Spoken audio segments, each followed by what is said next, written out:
नमस्कार। आज बात करते हैं एक संभव सूत्र की जो बहुत पहले मैंने कहा था। तू समूह में रह अनजाने में, जैसे वीर चलता है वीराने में। तू समूह में रह अनजाने में, जैसे वीर चलता है वीराने में।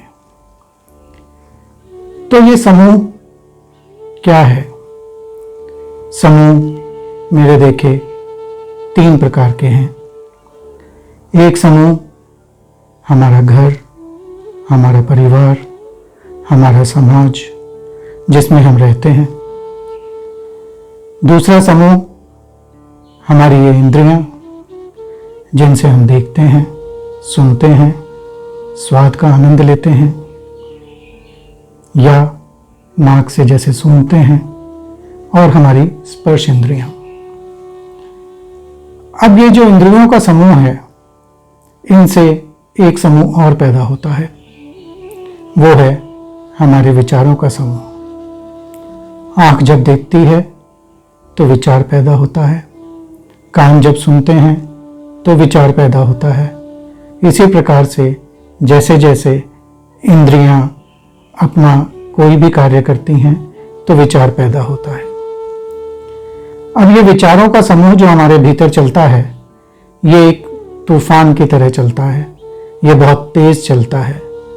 आप कभी देखेंगे तो पाएंगे कि विचार एक के बाद एक अनवरत आते रहते हैं, और ये विचारों की श्रृंखला टूटती नहीं है। और विचारों की श्रृंखला यदि टूटती नहीं है तो हमारे भीतर बहुत बेचैनी बनती है, शांति नहीं होती है। आपने कभी ध्यान दिया हो कि आप कार चलाते हैं, तो कार को अगर आप बहुत तेज चलाते हैं तो आपके भीतर भी एक बेचैनी और एक उग्रता सी बनी रहती है। लेकिन उसी कार को यदि आप 40-50 की स्पीड पर ले आते हैं तो अचानक ही आप पाते हैं कि जैसे सब कुछ बहुत धीरे हो गया है, बहुत शांत हो गया है, वो उग्रता कहीं कम हो गई है। इसी प्रकार से यदि हम अपने विचारों को देख पाते हैं, समझ पाते हैं, तो फिर हम उन विचारों पर अपना नियंत्रण भी कर सकते हैं, और उन विचारों में कहीं हमें बहुत ज़्यादा बह जाने की ज़रूरत नहीं पड़ती है। तो ये जो विचारों का समूह है, इन विचारों के आते हुए भी हम किस प्रकार से अपने आप को उनसे अलग रख सकते हैं? क्या है कि जो विचारों से हमें अलग कर सकता है? इसके लिए एक छोटी सी बात पहले मैं आपके ध्यान में ला देना चाहूँगा। आपने देखा होगा बहुत बार कि आप लोग घर में फलों की टोकरी कभी आती है, या आप कभी बनवाते भी हैं, तो उसमें कई प्रकार के फल होते हैं, और वो फल एक दूसरे के साथ सटा कर रख दिए जाते हैं। सभी फल ज़्यादातर उसमें 3-3, 4-4 के समूह में होते हैं, और वो फल एक पूरा फलों का समूह बनाते हैं। लेकिन वो फलों का टोकरा किस तरह से पूर्ण होता है? वो पूर्ण होता है जब उसके बीचों बीच कोई अच्छा बड़ा फल जैसे अनानास लगा दिया जाता है। अब ये अनानास जो है, ये प्रतीक बन जाता है, अगर हम देखते हैं तो उस विचार का जो विचार हमें दूसरों से अलग करता है। तो ये जो अनानास है, ये उस समूह में रहकर भी उसका हिस्सा नहीं होता है। सबसे पहले उस अनानास को ही निकाल कर अलग रख दिया जाता है, और बाकी फल उसी टोकरे में रहते हैं। ऐसा क्यों होता है?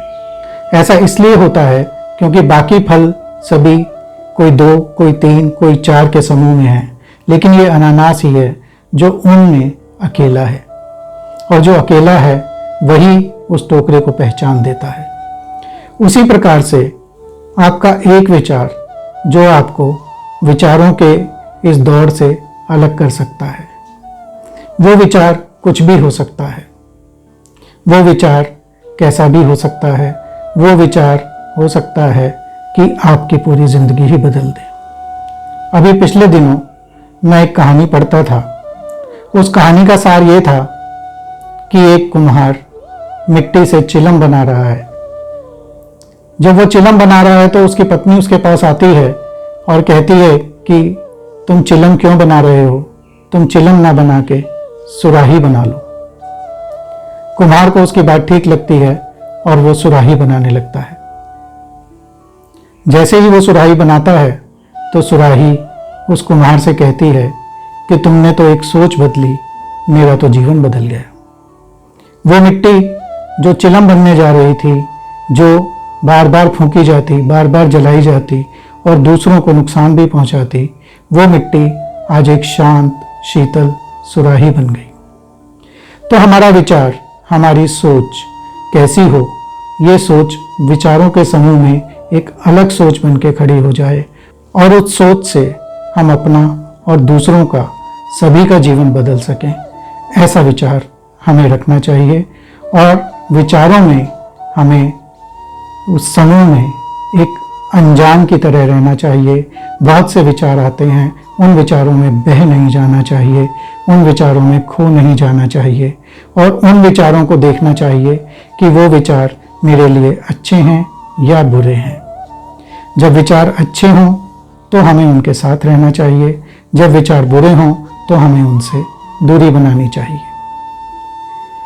तो समूह में रह, अनजाने में, इस समूह में रह जैसे तू अनजान है, जैसे तू उसे जानता ही नहीं है, जैसे वीर रहता है वीराने में।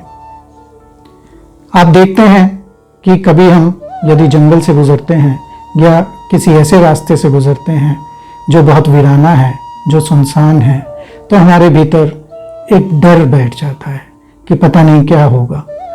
हम अपने आप को सुरक्षित महसूस नहीं करते हैं। किंतु यदि आप वीर हैं, यदि आप में साहस है, यदि आप किसी भी प्रकार की परेशानी को, डर को जीत सकते हैं या जीत लेते हैं, तो फिर आपको उस वीराने में डर नहीं लगता है। तो वीर वीराने में भी चलता है तो ऐसे चलता है जैसे वो समाज में चल रहा है, जैसे चारों तरफ पेड़ पौधे, जो भी जीव जंतु हैं वो उसके मित्र ही हैं और वो उसे कोई नुकसान नहीं पहुंचाएंगे। जिस प्रकार ये वीर इस जंगल में, इस वीराने में चलता है, उसी प्रकार हमें विचारों के समूह से वीराने में आना है, अर्थात विचार मुक्त होना है, अर्थात हमारे भीतर कोई भी अन्यथा विचार ना चलते रहें, किसी भी प्रकार के विचार ना चलें। और ये हो सकता है, ये किया जा सकता है। वीर कौन है? वीर वो है जो जितेंद्रिय है, जिसने अपनी इंद्रियों को जीत लिया है, जो किसी भी प्रकार की स्थिति परिस्थिति में भयभीत नहीं होता है। हमें भय किससे होता है? भय अनजाना भी होता है। सामने कोई जानवर नहीं है, आप जंगल से गुजर रहे हैं, लेकिन फिर भी कहीं जानवर ना आ जाए, ये भय हमारे भीतर बना हुआ है। इस भय को हमें जीतना है और वो जीता तभी जा सकता है जब हम अपने आप पर विश्वास करें। तो वो वीर है, वो जंगल को यूं पार कर जाता है जैसे वो समाज में ही चल रहा हो, क्योंकि उसे उस जंगल के किसी जानवर का या उस जंगल के एकांत का कोई डर नहीं है। तो ये जो वीर है, ये किसी भी प्रकार से भयभीत नहीं है, क्योंकि वो अपने भय के विचारों पर अंकुश पा चुका है।